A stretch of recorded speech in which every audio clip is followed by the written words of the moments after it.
et toutes très bien. Alors, suite à mon retour de course spécial Ramadan, maintenant je vais donc vous montrer ce que je fais pour me préparer au mieux au Ramadan, ce que je fais donc pour gagner du temps en cuisine, mais c'est également des choses que vous pouvez faire non seulement pendant le Ramadan, mais aussi en dehors du Ramadan. C'est quelque chose donc que vous pouvez faire en temps normal, entre guillemets, je vais dire ça comme ça, pour gagner du temps en cuisine. Donc là, c'est parti, je vous montre tout ça. Alors concernant les pois chiches, je viens donc les verser entièrement donc dans un plat et puis je viendrai donc les recouvrir d'eau, ce qui permettra donc de les réhydrater et donc de les faire gonfler et ensuite on pourra donc les congeler.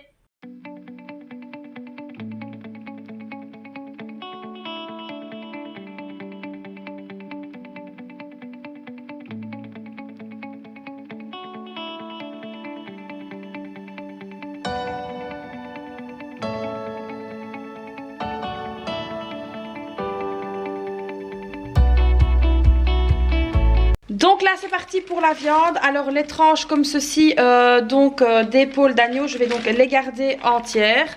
Donc là parce que j'ai une petite idée de recette, donc je vais les garder entières, j'en ai 4.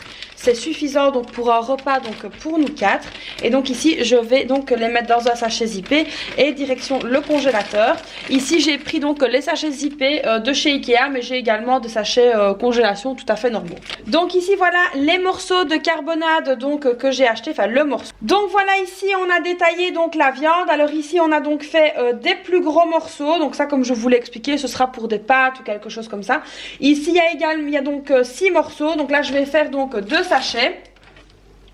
Alors c'est vrai que ça ne représente pas beaucoup de viande, mais il faut savoir que pendant le Ramadan on mange, les filles mangent en décalé, elles mangent peut-être pas spécialement comme nous, et puis en plus de ça mon mari donc a très peu faim donc le soir, et donc c'est vrai que les quantités sont vraiment très limitées. Alors ici concernant donc la viande donc pour la soupe, ici je vais donc faire 2 petits paquets, hop voilà comme ceci, et donc ça va aller directement dans le congélateur. Donc voilà, ici j'ai préparé mes petits paquets. Donc ici on a le bœuf donc pour la soupe, on a ici le bœuf donc pour la sauce, donc ça c'est quand je fais donc des sauces à base de bœuf, vous l'aurez compris, et bœuf donc pour les pâtes. Donc voilà, alors ici j'ai écrit donc au marqueur indélébile, au marqueur permanent dessus, et donc ça c'est ce que je range directement dans le bac de mon congélateur. Alors moi il faut savoir que j'ai 2 congélateurs, j'ai un congélateur dans le garage qui est très grand, et j'ai un petit congélateur ici dans ma cuisine, et donc du coup pour le Ramadan le congélateur de la cuisine est donc réservé uniquement pour ça. Et donc voilà, ici les 2 blancs de poulet ont donc été découpés en petits dés comme ceci. Alors ça me sert aussi bien pour la soupe que pour la tagine tunisienne, et donc du coup je vais venir les mettre dans les petits sachets congélation comme ceci.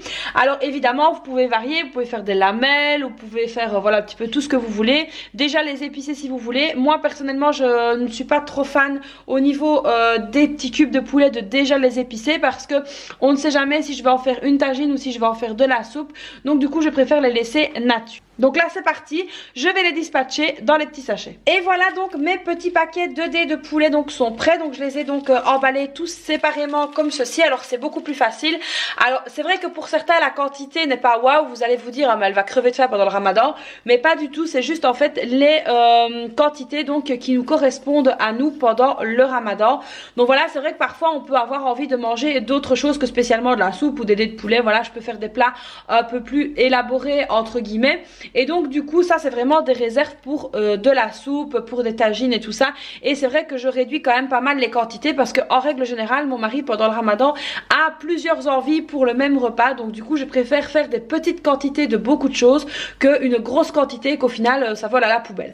Donc voilà, ici pareil, c'est donc prêt pour le congélateur. Concernant donc la viande hachée, donc là voilà, je l'ai tout simplement séparée donc en 2.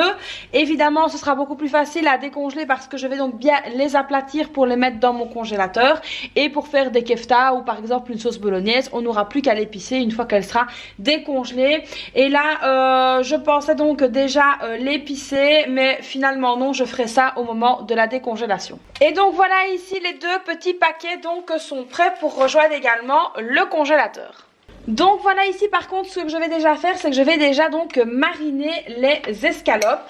Donc du coup je vais mettre un petit peu toutes les épices qu'on aime, donc à savoir le sel, le poivre, le curcuma, la poudre de piment, le table carouia, donc qui est une épice donc tunisienne. Et donc je vais venir assaisonner donc les escalopes. Donc une fois que j'ai mis toutes mes épices, et là vraiment c'est au choix, vous mettez les épices que vous voulez. Donc là je viens déjà mettre un petit peu de persil. Et puis ensuite je vais donc venir mettre un petit peu donc d'oignons. Alors c'est des oignons que j'ai coupés avec ma super petite machine à la main. Parce que franchement les oignons c'est une catastrophe. Donc voilà, c'est la petite machine comme ceci pour découper. J'en mets un petit peu, voilà, je n'exagère pas. C'est vraiment pour relever le goût que j'en mets. Donc voilà, ici c'est fait. Et alors je vais donc venir verser de l'huile d'olive et puis on va bien mélanger tout ça. Alors là oui, j'y vais sur l'huile parce que nous tout simplement on adore ça. Maintenant c'est vraiment chacun ses goûts. Une fois donc que l'huile est mise, alors là c'est parti, on vient remuer. Alors je vais essayer de ne pas faire de dégâts. On vient donc remuer le plus possible les escalopes pour que les escalopes s'imprègnent vraiment bien de toutes les épices et de toutes les saveurs. Et puis donc on viendra mettre donc, on viendra donc filmer le plat et le mettre un petit peu tout simplement au frigo. Moi je le laisse quelques heures, hein, le temps de terminer mes légumes, etc. Et donc pour qu'il puisse bien s'imprégner tout simplement de toutes ces bonnes épices et que ça puisse se reposer un petit peu avant d'aller au congélateur. Alors il n'y a pas de souci, vous pouvez les congeler. Vous gagnerez donc du temps donc pendant le ramadan. Si un soir vous avez un petit peu la flemme de faire quelque chose de bien spécial à manger, vous avez déjà donc des escalopes marinées maison qui seront déjà prêtes et vous verrez que ça aura vraiment un super bon goût. Je vais également venir rajouter un petit trait de jus de citron. N'hésitez pas à mettre un gant quand vous utilisez le curcuma parce que ça colore vraiment très très fort les doigts. Donc voilà, ici je vais venir rajouter mon trait de jus de citron et puis ça pourra donc aller se reposer un petit peu donc au frigo. Et évidemment je vais filmer le plat pour que ça se repose. Alors quelque chose que je fais également, c'est que je viens donc déjà émincer plusieurs oignons comme ceci dans ma petite machine. Une fois que l'oignon est donc émincé, je viens le mettre dans un petit sachet congélation comme ceci. Alors moi j'aime beaucoup faire ça, ça me permet de gagner vraiment du temps quand j'ai la flemme, quand j'ai pas envie de cuisiner. Et puis les oignons c'est quelque chose que je déteste faire parce que voilà, ça fait pleurer les yeux. Franchement c'est vraiment quelque chose que je déteste. Et donc du coup je préfère en faire à l'avance et déjà venir les congeler. Maintenant ça c'est vraiment au choix. Si vous avez le temps évidemment vous pouvez ne pas le faire. Maintenant si vous voulez gagner du temps parce qu'il y aura des jours où vous serez peut-être plus fatigué que d'autres, n'hésitez pas à déjà anticiper. Alors vous pouvez soit les couper comme ceci, donc vraiment en tout petits morceaux, soit vous pouvez les faire en lamelles, soit voilà un petit peu comme vous le souhaitez et vous écrivez bien dessus comment ils sont découpés et franchement vous verrez, vous allez vraiment gagner du temps. Alors pour le persil, une fois qu'il est donc lavé et émincé, je vous l'avoue grossièrement, je viens donc les mettre dans des petits sachets congélation comme ceci. Ça me facilite vraiment la vie aussi quand je dois donc préparer. Et en plus de ça, on est sûr de ne pas le perdre tout simplement. Donc voilà les amis, alors là qu'est-ce qu'on vient de faire? On vient de couper donc tous les légumes, de les laver, etc.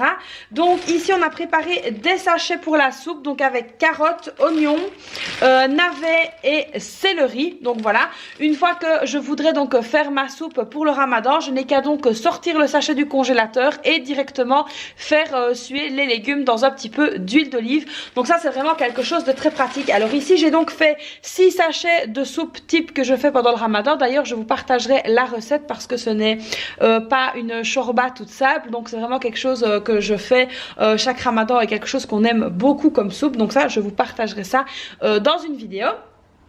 Donc là on a donc préparé 6 sachets, donc là on a pour 6 soupes. Alors il faut savoir que nous avec une soupe on va entre 2 et 3 jours, ça dépend un petit peu. Donc ça c'est vraiment hyper pratique et c'est un gain de temps de fou. Donc voilà, ce qui me restait comme céleri, parce qu'évidemment je n'ai pas tout mis, donc voilà ce qui me restait ici. Donc il me restait donc 2 sachets. Alors le céleri comme ça, Le céleri comme ça en branche, c'est quelque chose qui se gâte très vite, donc n'hésitez pas à le laver, à le couper et à déjà le congeler. Vous pourrez donc vous en servir de nouveau par la suite et il ne sera pas perdu. Donc ça, c'est vraiment très important de faire attention au gaspillage quand on prépare les plats de Ramadan. Mais bon, c'est voilà la même chose en temps normal, je vais dire ça comme ça. Donc ici, les sachets pour la soupe sont prêts. Il ne restera plus donc que la tomate à ajouter. Donc là, ça dépend un petit peu ce que je fais comme salade. Donc si je fais de la salade avec des tomates et que j'ai des tomates dans le frigo, je mets des tomates fraîches. Si par exemple je n'en ai pas, je mets tout simplement des tomates pelées, donc en conserve dans la soupe. Donc voilà, ça c'est tout à fait faisable aussi. Maintenant vous pouvez également couper les tomates et les mettre directement dans les sachets, c'est tout à fait possible. Moi personnellement j'aime moins, je préfère le mettre à ce moment là. Comme la pomme de terre, voilà, donc ça j'ajoute également une pomme de terre, ça je la mets à ce moment là, donc au moment de la cuisson de la soupe, parce que je n'aime pas trop d'avoir la pomme de terre congelée. Mais bon, ça c'est une question de goût, vous pouvez faire vraiment comme vous voulez, ça c'est vraiment à vous de voir. Maintenant ici, le sachet, voilà, correspond à ce dont j'ai besoin pour préparer la soupe. Donc c'est vraiment pour nous. Maintenant forcément, si vous êtes une plus grosse famille, vous aurez peut-être besoin de 2 sachets ou de 3 sachets. Alors il se peut aussi qu'on reçoive des amis ou de la famille tout simplement. Je n'ai qu'à sortir donc plusieurs sachets et donc c'est vraiment très pratique. C'est un gain de temps énorme. Donc là voilà, j'ai fait tous mes petits paquets. Alors moi ce que je fais, c'est que je les roule et puis je les scotche donc comme ceci. Donc j'ai écrit ici dessus ce que c'est, comme pour la viande. Donc ici il y a soupe, il y en a 6 de soupe et il y en a 2 de céleri. Alors évidemment si à un moment donné j'arrive au bout de mes réserves, je refais pareil, je retourne au magasin, je rachète ce qu'il me faut et puis directement je fais mes légumes, comme ça je ne gaspille rien du tout.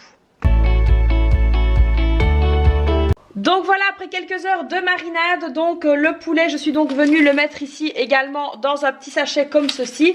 Et le reste par contre, on va le manger ce soir, donc ça je vais le garder pour nous. Donc voilà, ça le poulet mariné, c'est vraiment quelque chose que je fais aussi de temps en temps. Et donc ça permet quand j'ai la flemme de cuisiner, de sortir le poulet et au moins il est déjà quasiment prêt, il n'y a plus qu'à le cuire. Concernant maintenant les pois chiches, donc là ils sont depuis tout à l'heure donc ici dans l'eau, ils vont évidemment gonfler. Alors tout à l'heure je changerai de plat parce que j'ai pris un plat un petit peu trop petit, donc là je vais les laisser comme ça jusqu'à demain matin. Et demain matin donc je viendrai également faire des petits sachets que je mettrai donc au congélateur, parce que ça c'est quelque chose que je n'intègre pas dans mes sachets pour la soupe, parce qu'il y a plusieurs plats à base de pois chiches. Donc voilà, ça peut, je peux en avoir besoin pour de la soupe ou pour autre chose. Et puis parfois dans la soupe, comme je vous l'ai dit tout à l'heure, parfois je change, je peux mettre des lentilles ou des choses comme ça et pas spécialement des pois chiches. Mais évidemment ici le kilo 100 de pois chiches que j'ai va donc être congelé une fois qu'ils seront gonflés. Et évidemment ça c'est très pratique, même si vous voulez faire un couscous, de pouvoir les faire gonfler et les congeler et donc en avoir toujours sous la main. Donc voilà, ici ils vont rester donc dans l'eau jusque demain matin et puis il n'y aura plus qu'à faire les petits sachets. Alors je voulais également donc vous montrer le bac de mon congélateur. Donc tout y est, les petits sachets pour la soupe, en dessous nous avons la viande. Alors oui, c'est sûr que c'est pas super pratique, il faut lever les sachets pour prendre ce qu'on a besoin, mais au moins donc tout est ici, tout rentre dedans, tout est bien rangé et il n'y a plus qu'à attendre maintenant le Ramadan forcément. Donc voilà, c'est beaucoup plus pratique d'avoir tout ça à disposition près de moi plutôt que dans le garage, monter, descendre, c'est tout de suite plus compliqué. Donc voilà, ici tout est là. Alors concernant le persil, les oignons que je coupe et tout ça est dans un autre tiroir qui est également ici dans mon congélateur. Et donc je mets tout ça là-bas, comme ça vraiment tout ce qui est pour le Ramadan est vraiment à ma disposition. Alors dernière astuce que je voulais donc partager avec vous, c'est donc comment garder sa menthe fraîche le plus longtemps possible. Alors ça c'est quelque chose que j'aime beaucoup, je fais ça depuis des années.